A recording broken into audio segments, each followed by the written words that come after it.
Kingdom greetings in the name of Jesus Christ. Amen. It is my singular honor this day to have been afforded yet another opportunity as we'll be sharing the word of God with the leadership at this Middle East Deeper Life Conference together with the Believers Convention for the year 2020. Allow me once again to record my most profound appreciation to the apostle and the servant of God, our spiritual parents together with the maid servant of God, in the name of Jesus. Amen. Of course, I would be remiss if I failed to appreciate the local leadership, right from the overseers of Middle East, the pastors, my counterparts, the other speakers, all the elders and deacons, and every delegate in the name of Jesus Christ. Amen and amen. We would like to congratulate the graduates, those who have just graduated. All right, this morning I will be sharing with you on the subject, a very, very common subject, that's on principles of effective leadership. Principles of effective leadership. I'm not just going to focus on elders and deacons only, but I would like to say to the believers who are here today that every person is a leader. Therefore, you are also part of the team. You are a leader of your life, so I'll be addressing every leader, including the believers. They are leaders. Let's take our reading from the book of Titus, chapter 1 and verse number 5. I shall read. This is Apostle Paul writing to Titus. The reason I left you in Crete was that you might put in order what was left unfinished and appoint elders in every town as I directed you. That's the King James Version. The Message version says, I left you in charge in Crete so you could complete what I left half done.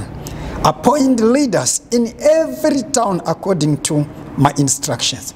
Let's hand over this to the Lord. Father, once again, we thank you for your faithfulness. We thank you for who you are. Thank you for the power of being sent by your servant. Take over, Holy Spirit. We yield and we submit ourselves to the leading of the Holy Spirit. Take over. In Jesus' name we thank you.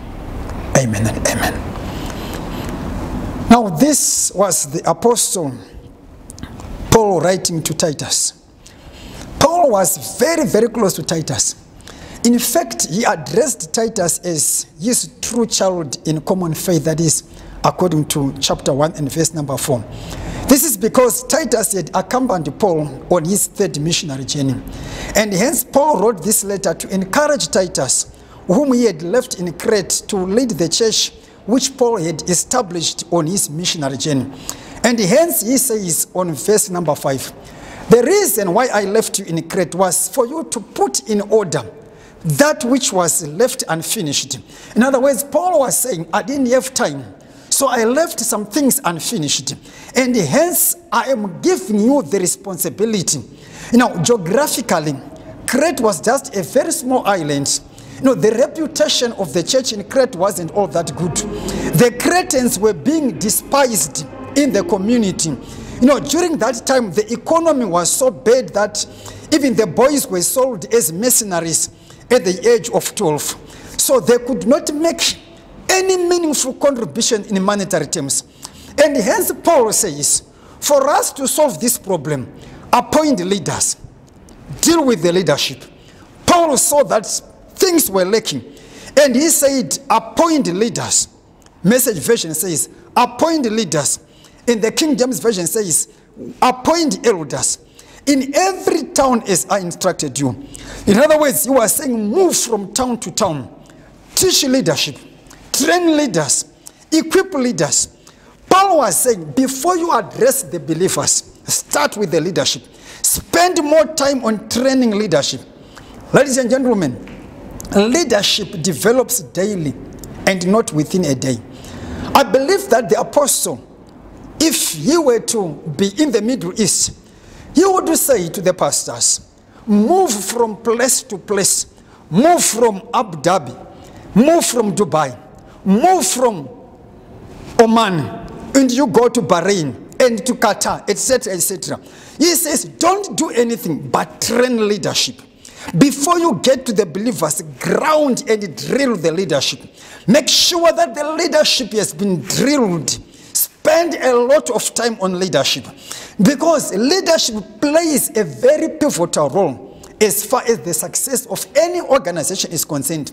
There is a great need for leaders in every sphere of life today, be it in politics, in families, in schools, and even in churches. Leadership is in great demand.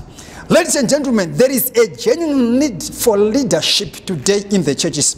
When I talk of leadership, I'm not just talking of educated people. I know these days we've got so many people who are educated, people with PhDs, but much more to that, we are talking of leadership. Leadership is not just public or just some brilliant public speaking and, skillful communication skills or that kind of a thing. No. The apostle of God says in the book of history, page number 17, he says, my leadership is not based on intellectual capabilities, but on the true word of God. May I say this to us, that the success or the demise of any organization, of any company, or any district, of any assembly, it is pivoted and gravitated upon its leadership. Now, every organization rises and falls. Rise on and falls based on its leadership. A leader plays a very pivotal role. A leader is very, very important. A leader plays a very, very important role. When you talk of leadership, everything is centered on leadership. Everything is centered on leadership. Leadership is responsibility and not a privilege. When you become a leader, you will be carrying a load. When you become a leader, you are responsible, you are answerable, you are accountable. Leadership is production and not just position. In one of the Apostle and Servant of God's books, The Local Church, on page number 13, he says, true leadership is not doing what you want or what people want, but doing what God wants. That's leadership. Ladies and gentlemen, nothing moves on or happens without any form of leadership behind it. If there is no leader, there is no progress. If there is no leader, there is no development. No leader, no missions. No leader, no blessings. People need leadership because they want direction. They need help. A leader is one who knows the way, one who goes the way, and one who shows the way. Apostle E.H. Guti says, a group of sheep led by a lion will always defeat a group of lions being led by a sheep. Let me repeat this. If possible, you can close your eyes and begin to imagine, begin to visualize. He says, I want you to see a group of sheep, thousands of sheep, a group of sheep being led by one lion, not two lions, but one lion, will always defeat a group of lions being led by a sheep. The question in question is, why does he use an example of a lion? A lion is not the biggest animal. The biggest animal, some say, is a blue whale. A lion is not the tallest animal. The tallest animal is a giraffe. A lion is not the fastest animal. The fastest animal is a cheetah. A lion is not the strongest animal. They say the strongest animal, some say it's an elephant, others say it's a bee. But why a lion? It's because of its attitude. The attitude of a lion. A lion's attitude, the attitude of the lion does not take no for an answer. The lion believes that everything is possible. The word impossible does not exist in the lexicon or in the vocabulary of the lion. That's why the Apostle and Servant of God use an example of a lion. People with the lion attitude have courage. Remember, the other day we said attitude is what you do, what you think, and what you feel about yourself. Attitude is everything in life, because whenever you rise or fall, everything depends on the attitude. People with the lion attitude are very, very, very courageous people. You know, true leadership is not a method or a technique of doing things, but it is an attitude. Ladies and gentlemen, leadership is the attitude. Leadership power is your attitude. The power of a leader is in his attitude. You are your attitude, and your attitude is you. So when we talk of the lion, we are simply talking of the attitude. For a leader to be successful, he should have two things. Number one, a magnet in his heart. Number two, a compass in his hand. I like this person by the name of Roosevelt. Roosevelt says, to handle yourself, use the head, but to handle others, use your heart. Now, a great leader has two characteristics. Number one, he is going somewhere.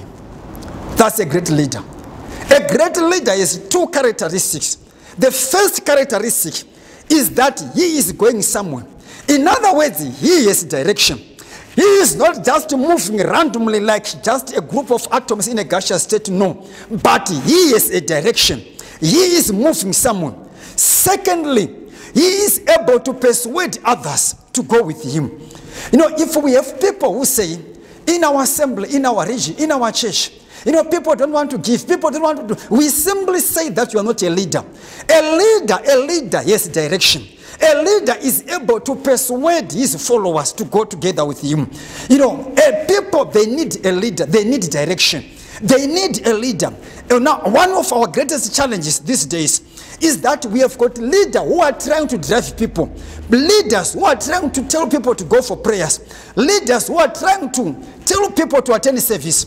People are more easily led than being driven. I had an opportunity of traveling with the maid servant of God. I have learned a lot from him. She doesn't teach much on prayer, but she lives prayer. She lives prayer. You know, the best example of leadership is leadership by example. You cannot lead anyone else further than you have gone yourself. This is our challenge. We have got leaders who say, do this. We have got leaders who say, let's do this. But the greatest, you know, type of leadership is to be exemplary in the leadership. Keys to successful leadership. We want to quickly look at some of the keys that are needed for someone to be successful as a leader. The first key is to be truly saved as a leader. That's key number one. A leader in forward in faith should be genuinely, truly, really, sincerely, frankly, and completely saved. In forward in faith, we need leaders who do not pretend to be what they are not, but leaders who are free from hypocrisy, leaders who are honest. I'm reminded of this extract that I took from this book by the apostle and the servant of God entitled The Church and Political Responsibility on page number 15. He says, the church is responsible for raising quality leaders. Quality, I've written this in capital letters. Quality leaders. Leaders who fear God. Leaders who do not commit adultery. Who don't lie. Leaders who are honest. Let me repeat this. The church is responsible for raising quality leaders who fear God. Leaders who don't commit adultery. Leaders who don't commit adultery. Leaders who don't commit adultery. Leaders who don't lie. But leaders who are honest. Now, honest is a very expensive gift. We don't expect it from cheap people. You know, in one of the apostles' updates, the apostle and servant of God says, if you are a leader in Sayota Forward in Faith, especially this year, don't play with sin.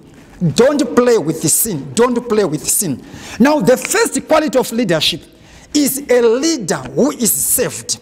A leader who is born again. Let me take you back to the history of Sayota Forward in Faith on page number 9. If you have got the version like mine. It says, warning to every leader about this ministry. Warning. Before we get to the believers, warning to every leader about this ministry. To the leaders of Sayota Forward in Faith, let it be known that, to every leader of this ministry of today, and those who will come after this generation, even as many as the Lord shall call into the ministry, be it known that unless you are saved,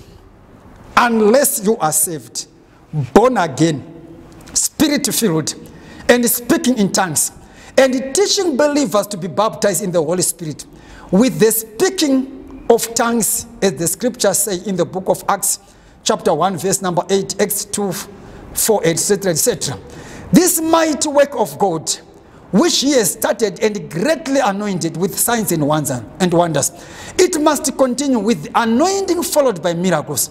Listen to this. No one should be put into leadership without the baptism in the Holy Spirit and speaking in tongues. The true Holy Spirit bears fruit, as in Galatians 5 verse number 22. It does not matter how much money a person gives to the church unless he is saved. Unless he is saved. It does not matter how much money the person is pouring into the ministry. Unless the person is saved. Unless he has refrained from drinking alcohol, smoking and fornication. Smoking and fornication. Unless a person is saved. According to 2 Corinthians chapter 5 verse number 7. He says, and is moving in the fear of God. You are not allowed to be in leadership. You are not allowed to be in leadership. This is necessary in order to avoid people from discouraging others from loving God and pursuing holiness. As I'm speaking right now, even the believers, they are saying amen and amen because they know that leader so and so, he is not yet saved. Leader so and so, he is fighting with his wife. Leader so and so, we know his tricks. Leader so and so, we know where he spends his time. Unless and until you are saved, you are not allowed to be in leadership. In this ministry, he goes on to say, if one has truly repented, I like the word truly, he brings all his charms to be bent, as in the book of Acts chapter 19 verse 8 to 17 to 19. Unless, he says, if one has truly repented. Ladies and gentlemen, our challenge is that we have got some people, we have been voted into leadership simply because of being smart up here. And yet the book of history says, the foundation of this ministry, it says if one has truly repented. You know, I'm reminded of, I think that was 2011, when I was pastoring in the Aboriginal, community in Australia, after I've been sent by the Apostle and Servant of God. I remember on a particular day, or a week, we have been ministering the word of God, ministering the gospel of Jesus Christ. And, so many Aborigines came to the Lord. At one time, I remember it was on a Saturday, I spent a good day baptizing them in water. That day I baptized 147 Aborigines within a day. And in the evening, we had the Holy Spirit session. And people were filled, they bubbled in time, we could not control them. The following day, they brought their charms, they brought their pornographic material, DVDs, and we were burning them. Why? I could see that people, they were truly saved. Now, the servant of God here says, if one has truly repented, he brings his charm. If one has truly repented, listen to me. If a leader has truly repented, if a person has truly repented, there must be signs. If one has truly repented, even some of the websites that you visit, that you browse, if you have truly repented, something should take place. First, John chapter 3 and verse number 9. The Bible says, whoever has been born of God does not sin. Listen to this. Whoever has been born of God does not sin, for his seed remains in him, and he cannot sin because he has been born of God. Let me repeat this. First John chapter 3 verse number 9. The Bible says, whoever has been born of God does not sin.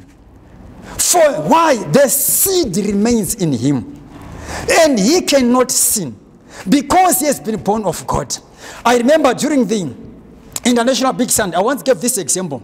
I gave an example of a lady, a woman who is pregnant. I said, if a woman is pregnant there are some certain changes that take place. At times the complexion changes, the appetite changes. Why? Because that particular individual will be carrying a certain seed. That seed can even change the appetite.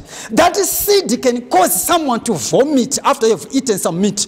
That seed, and hence the word of God says, whosoever has been born of God does not sin. Why? Because his seed remains in him. I want to say this to the leaders of today, that if you are genuinely, really saved, you cannot sin. You can be tempted to sin, but you cannot sin. But today we have got leaders who are committing adultery. We have got leaders who are committing fornication, and they stand behind the pulpit. We have got people who are not born again. In this ministry, I'm saying be born again. Be born again as a leader. Be born again as a leader. Our father says, I remember one of the apostles' updates, he says, you can, not in this ministry, you can look for another church, but not in this ministry. In this ministry, we fear God. The Bible says, whosoever has been born of God does not sin, because his seed remains in him. He cannot sin. He has been born again.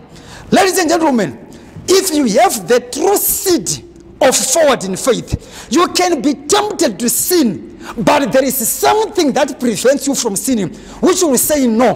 Which will say no. That's why Peter says in Acts 2 verse 14, he says, save yourself from this perverse, from this crooked, from this corrupt, from this untold generation. We are living in a generation whereby people are just naked everywhere. But as a leader, you need self-control. Do not allow your friend to pull down your Christianity. Don't be dragged into ungodly practice. There are some leaders who can't say no to their friends. You've become a product of your friend. But I'm saying this day, be like a lion. Be a leader. Leadership is behavior, not position. You know, there are some leaders who are just generally smart upstairs here. They are very talented when they speak, such that next time they are voted into leadership. That is an ability. But listen to me.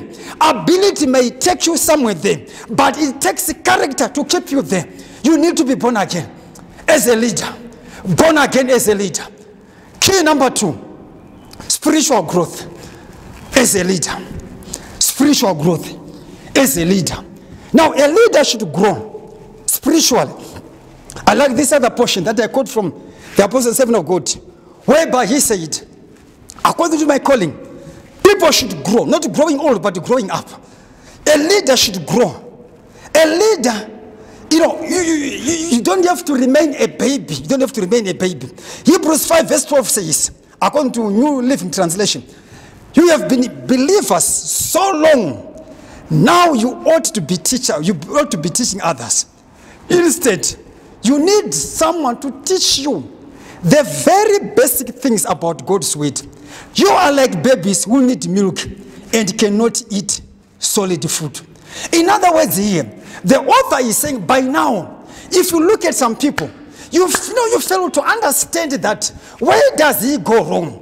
There are some leaders who don't grow. They just, if you look at, these are the kind of people who say, I've been an elder there in Africa, I've been a leader in Zimbabwe, no, we don't care about that. But a leader should grow. You have to grow. You have to make a decision to grow. You can't just remain a baby. There are some leaders who are just stuck up in perpetual spiritual infants, still in their diapers and their booties. They are refusing to grow. But I'm saying at this conference, make a decision to grow. Make a decision to grow. There are some leaders. You don't. Just ask yourself this question: if every leader in the Middle East was like you, where would the church be? Where would we be? No spiritual growth. A leader who is failing to understand a very simple concept of tithing. You don't understand tithes up to this day, and yet you are a leader. You are a leader. Ladies and gentlemen, you have to be a leader. A leader has to grow. As a leader, we expect you to grow as a leader. Key number 3. A leader needs wisdom. Proverbs 4 verse number 7. Wisdom is supreme, therefore acquire wisdom. And whatever you acquire understanding. In one of the books by the Apostle and Servant of God, which talks of wisdom and the power of words on page number 11. He says one statement: divine wisdom advances the work of God. He doesn't say deliverance. He doesn't say healing. He doesn't say anointing.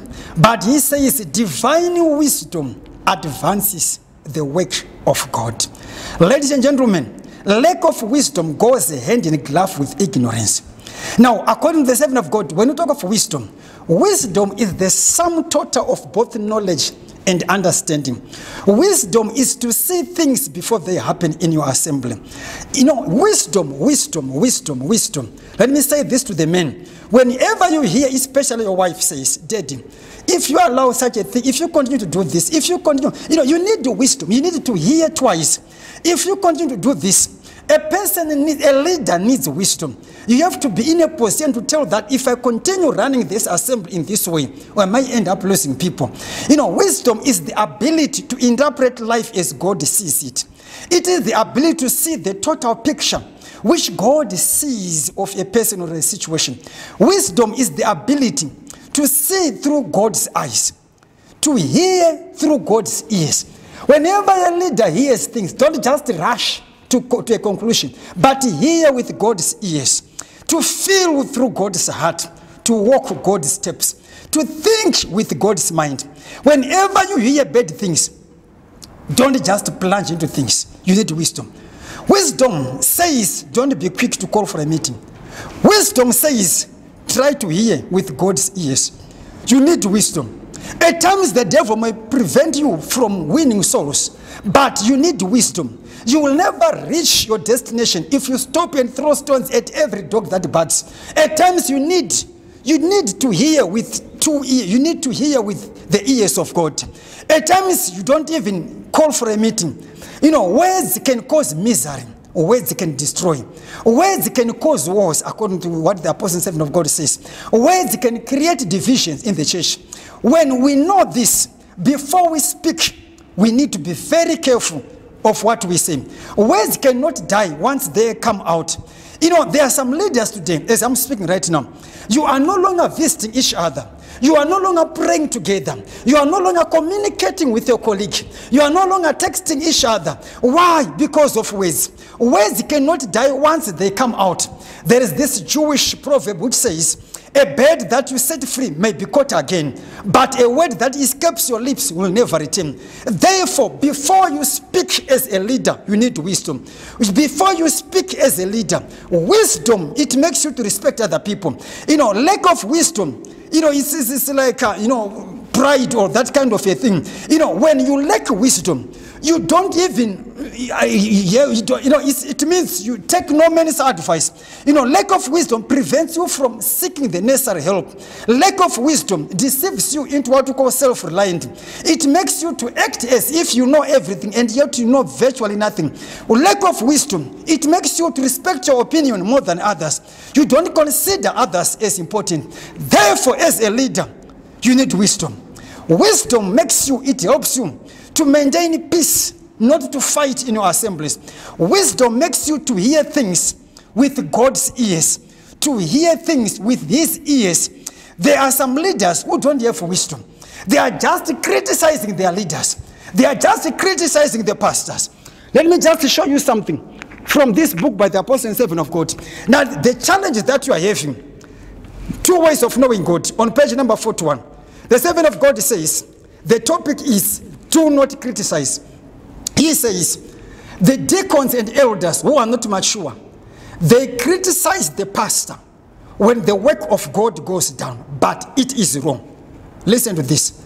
The deacons and elders who lack wisdom, they criticize the pastor when the work of God goes down, but it is wrong. You must blame yourself.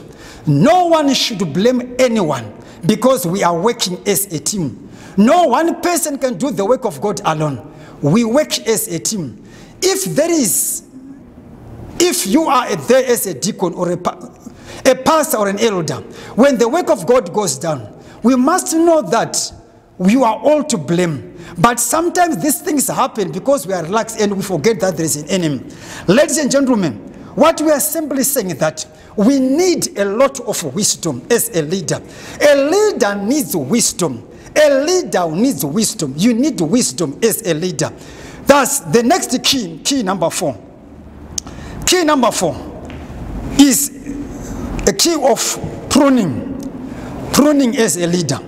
Now, pruning is God's powerful tool to every leader. Let me repeat this. Pruning is God's powerful tool as a leader. God uses people to prune us. God has a purpose for everything He allows to come our way. Whatever thing that you are going through, instead of asking God, why is this happening to me? You would rather better ask Him that, God, what lesson do you have for me? Nothing comes by accident. God always achieves His purpose in these circumstances. The more we accept His pruning, the quicker it is over. The more we accept His pruning, the quicker it is over. Because of lack of understanding of pruning, we have some people today, they go to the pastor. Why is this such a thing happening to me? How come that so and so? I'm now stepping down from being a leader. I'm stepping down from being a member of finance. I'm stepping down from being an usher, from being in the team of hosting, that kind of a thing. It simply means that you are still an infant. Pruning is productive. Pruning is necessary to produce the fruit of the Spirit. Pruning is done so that more fruit will be produced, according to Job chapter 5, verse number 17. Behold, happy is the man whom God corrects. A leader should admit mistakes. Mistakes are a proof that you are doing something. You won't become a worse leader if you admit your mistakes. We have got leaders today. Now, your believers, they know that elder so-and-so is a great liar. A so-and-so is a great liar. A leader, you should admit mistakes as a leader. In a meeting, you should learn to say, I am sorry. I forgot to execute the assignment that you asked me to do. A leader should admit mistakes. A leader should always stay positive, no matter what the circumstance. Why? Because as a leader, number one, there is a time when your own church can just hate you or dislike you. As a leader, there is a time when people can oppose you as a leader. There is a time when you are tempted to be angry with almost everybody in the church. A leader should stay positive. There is a time of getting pressure right from the church, right from your colleagues, right from your own family. Now, as a leader, you should stay positive. You should learn to be positive. You should, at times you don't have to make a decision under the influence of frustration. As a leader, you should be in a position to overcome offenses. Offenses, they always come. They always come as long as you are a leader. Let me just allow me to extract one or two things from this very small book by the Apostle and Servant of God entitled The Key to Overcome Offenses. The Servant of God says on the first page, he says, do you have enough faith to keep on forgiving? To keep on forgiving. Our response to any offense determines our future. Let me repeat this. Our response to any offense determines our future. Many people can no longer function properly in their calling because of wounds and hurts that offenses have caused in their lives. Mostly it is fellow believers who hate them. Listen to this. You are not hurt by a heathen. You are not hurt by a drunkard. But mostly you are hurt by your coordinating elder, by your leader, by your pastor, by your whosoever, by the finance. He says mostly it is a fellow believer who hates you. This causes the offense to feel like a betrayal. Psalms 55 verse 12 to 14. For it is not an enemy who reproaches me, then I could bear it. Nor is it one who hates me, who has magnified himself against me. But it is you, a man of my equal, my companion and my acquaintance. We took sweet counsel together and walked to the house of the Lord together. You know, listen to me, people of God. The servant of God says, the people who are offended never realize that they are in the devil's trap. Many a time when you are offended, it takes the grace of God for you to realize that the one who is offended, you are already trapped, because you have fulfilled the purpose of the devil. And hence he says, the people who are offended never realize that they are in the devil's trap. In other words, they will be trying to justify themselves. How could I know? How could I not do this? They are justifying themselves. And yet the apostle and servant of God says, they never realize that they are already trapped. They are trapped. When the offended people quarrel, they spew out bitter waters rather than pure. When a person is deceived, he believes that he is right, even though he is not. There are two kinds of offended people. Those who have been treated unjustly. The second group believes that they have been wronged, and yet it is not so. People will say to you, I can't believe they did this to you. Are you not hurt? Because of pride, you say, no, I am not hurt. And yet inside you, you are really hurt. Pride mastered the true condition of your hurt. Pride keeps you from the change of the heart and repentance to repentance, which will set you free. There are some people today, they are bound simply because they are full of pride. But here the apostle and servant of God says, pride causes you to feel as a victim. You will say that you have been mistreated and you justify your behavior. Luke 17 verse 1 says, then he said to the disciples, it is impossible that offenses should not come, but woe to him through whom they come. Jesus says, it is impossible that offenses should come. At your assembly, you always come across offenses, but you need to be in a position to say, I have decided not to be offended, but it is impossible for offenses not to come. In this world, people will always throw stones on your way or on your path of success, but it depends on what you want to make them for, either to make a wall or a bridge. Verse number 5 of chapter 17, he says, do you have enough faith to keep on forgiving? We now have leaders who are no longer functioning properly because of offenses. They have been hurt. They have been hurt. As a result, there are divisions in the church. But I am saying the key is to forgive. The key is to forgive. The key is to forgive. Don't let anyone be the cause why you leave the church. They are not the reason why you go to the church in the first place. The Bible says in Matthew 6 verse 14 to 15, you need to forgive. You need to forgive. Leadership needs to know. You need to have a spirit of forgiving. You have to forgive. You have to forgive. You have to forgive as a leader. Now, the last key number 5 of leadership.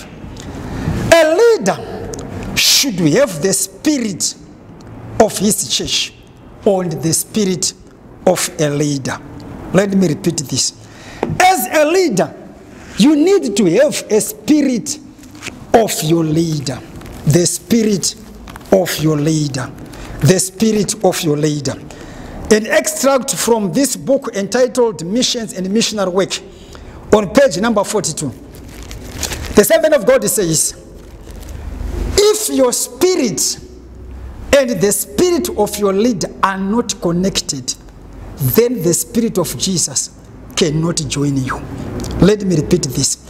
If your spirit and the spirit of your leader, in this case I'm referring to the apostle and the servant of God, if the two are not connected, then the spirit of Jesus cannot join you.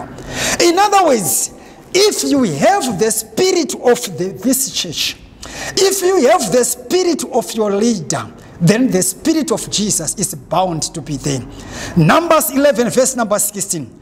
The Bible says, so the Lord said to Moses, gather to me 70 men of the elders of Israel, whom you know to be the elders of the people and officers over them.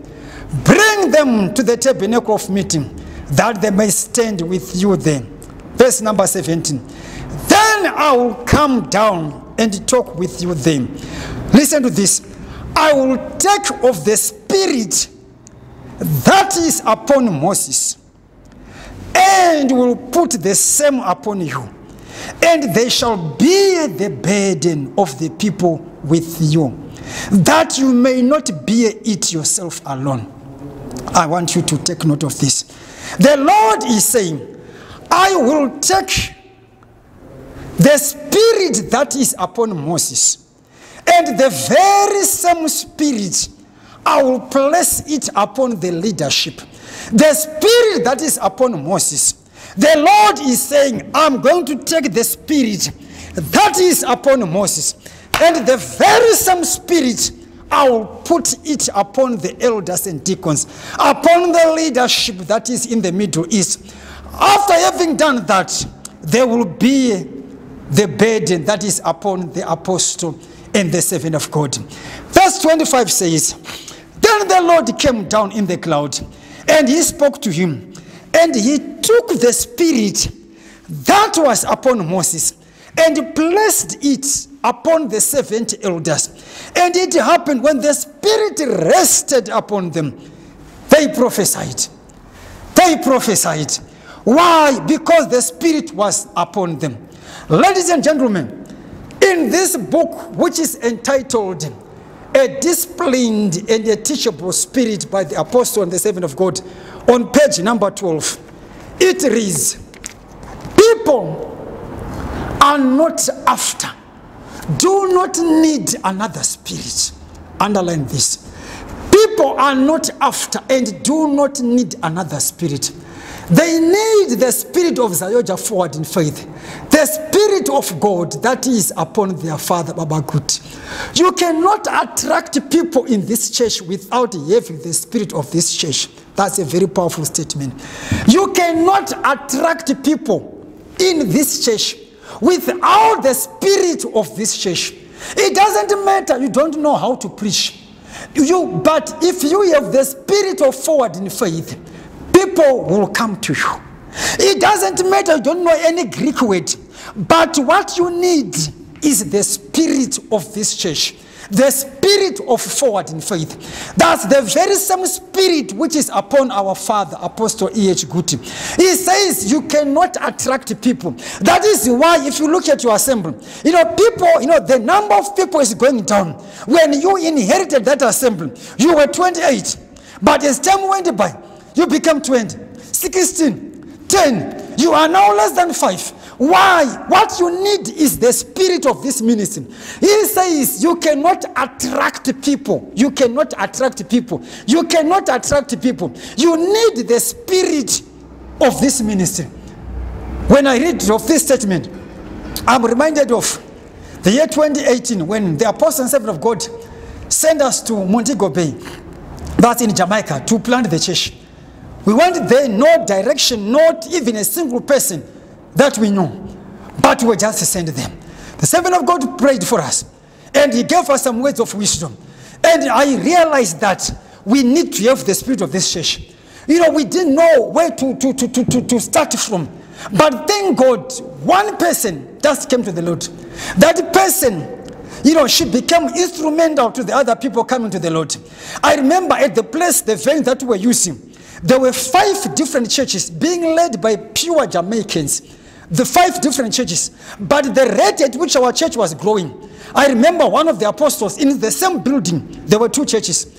One of the certain apostle, he came to me and he said, Reverend, I have seen that the rate at which your church is growing, I think this room is too small for you. I would rather try to assist you to get another room. After having seen that, we were just with the Jamaicans. Looking, you consider the accent, we were struggling to hear, because of different accent.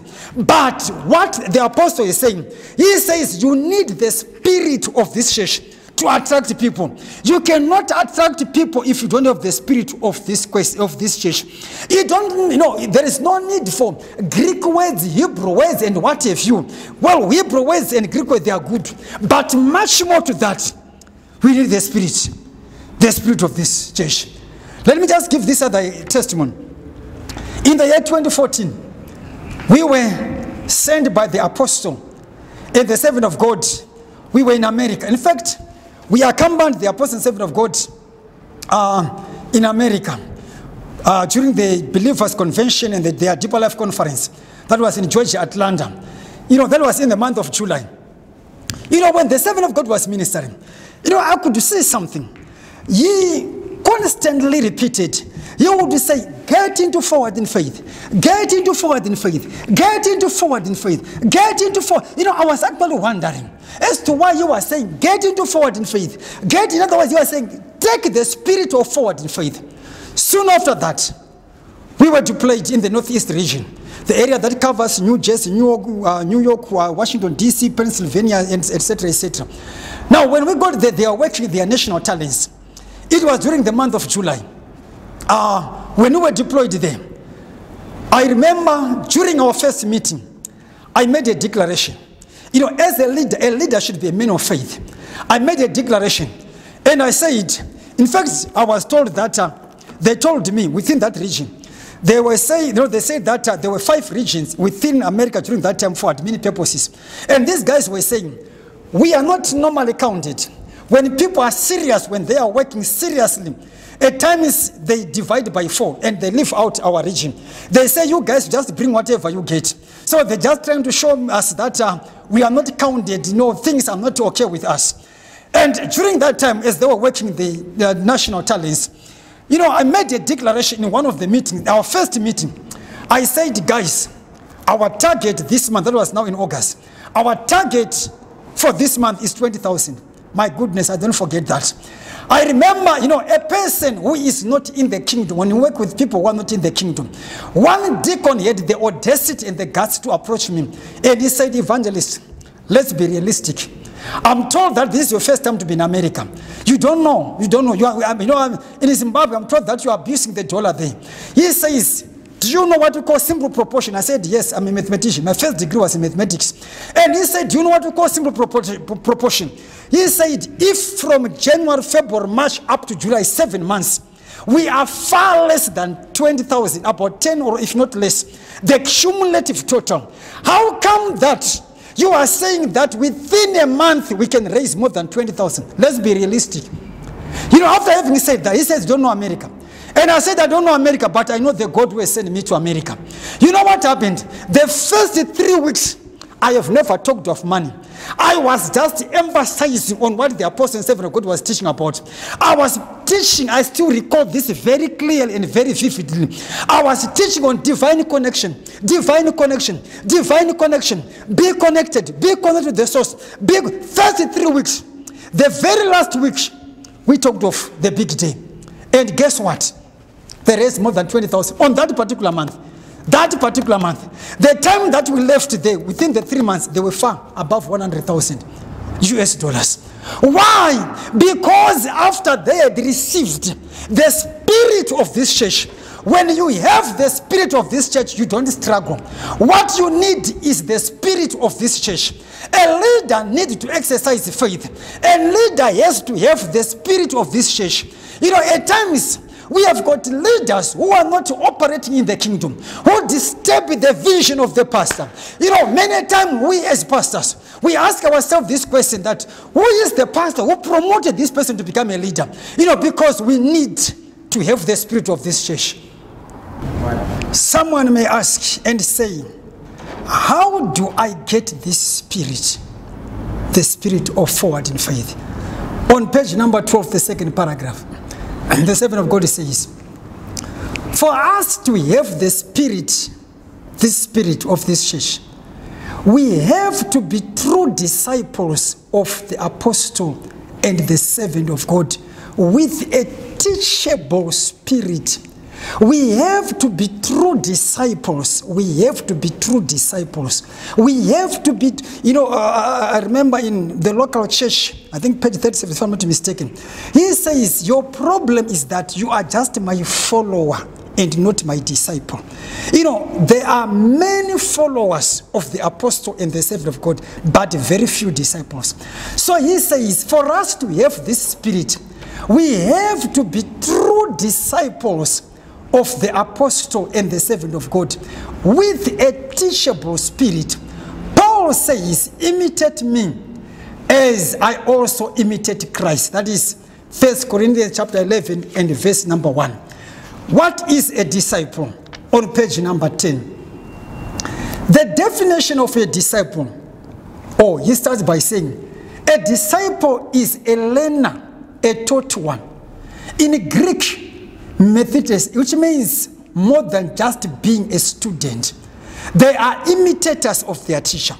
Ladies and gentlemen, for you to have the spirit of forward in faith, I'm seeing this in my spirit, that there are some leaders who are struggling in the assemblies simply because they don't have this spirit.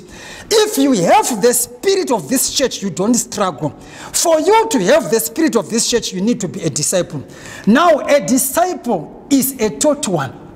A disciple, it means just to be a student. When you are a student, if you are being told to do this, you don't have to say why. A student just takes whatever he has been given to do. Now, the definition of a disciple is the one who is a teacher and joined to the teacher and is working hard to learn upon his teacher's word. Listen to this. He is working very hard to learn upon the teacher's word and to act upon it, so that he can become like his teacher. One who learns to live a life of his teacher. Then, in the same manner, he teaches others to live the life he lives. He is saying a learner, a disciple. He is struggling to learn each and everything which the apostle and the servant of God is teaching. Once I have understood that, I also teach my followers just to do exactly like what I do. A Christian is one who received Christ and working hard to learn Christ's word. He goes on to say that as far as leadership is concerned, on page number 12 once again, he says, we need the spirit of Zayoja forward in faith and not another spirit. This will enable the whole church to have the real spirit of Zayoja forward in faith and not another spirit. It will help the church to have the same spirit of Zayoja forward in faith, and the church will continue for years. Hear me, Middle East. The church will continue for years being one church with one vision and the same spirit in the apostle and the servant of God. He says it will continue with one spirit, page number 15 of the very same book, a disciplined and teachable spirit. It says, my dear beloved, we will not be lost when we produce from this kind of seed and the spirit that is upon Ezekiel. Why? Because Ezekiel also produces from the seed kind of Jesus through discipleship with a teachable spirit. He says, let us make a decision today. I want to conclude by saying, Middle East, let us make a decision today to have a teachable spirit, to have the spirit of forward in faith, to have this church is different from all other churches. Don't worry about asking yourself this question, that I've been in this church, how come that we do this? How come that beginning of the year we fast? How come that we do talent? How come? No. Let us make a decision today to have a teachable spirit and commit ourselves to become disciples, for really putting aside all other teachings, so that we have a teachable spirit, so that we become like our teacher. With the same life, let us teach others to live the life that our Father lives, and to pass on the same spirit of Zayoja forward in faith. May the Lord Jesus help us from now on to make up our minds and make a decision like Moses commanded to Joshua. Ladies and gentlemen, let me finish by saying that God raised one Ezekiel, but there are going to be many disciples of Ezekiel who will lead the people in all the truth by his spirit. Ladies and gentlemen, we want to make a prayer and say, God, help me to have this spirit. Let the spirit of forward in faith be upon my life, so that I won't struggle in whatever I do. You know, I'm reminded of this man when we were in Trinidad and Tobago. Ladies and gentlemen, this church is unique in its own way. He made the prayer, I don't forget that. He made the prayer when we were in Trinidad and Tobago. He said in his prayer, Lord, where was this church for all along? You know, this is the kind of a church that is needed here in the Caribbean islands. He says, some of us, we are old. Where was this church for all along? Ladies and gentlemen, you know, he had seen the uniqueness of this ministry. What we need is the spirit of Zayoja forward in faith. We need the spirit that is upon our Father.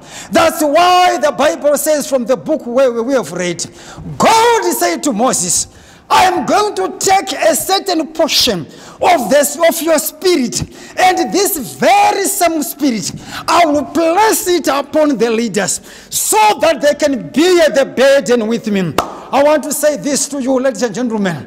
We need the spirit of forward in faith. In your assembly as a leader, in your group as a leader, in your section as a leader, let's just have a minute or so to pray and say, Lord Jesus, I need the spirit which is upon the servant of God.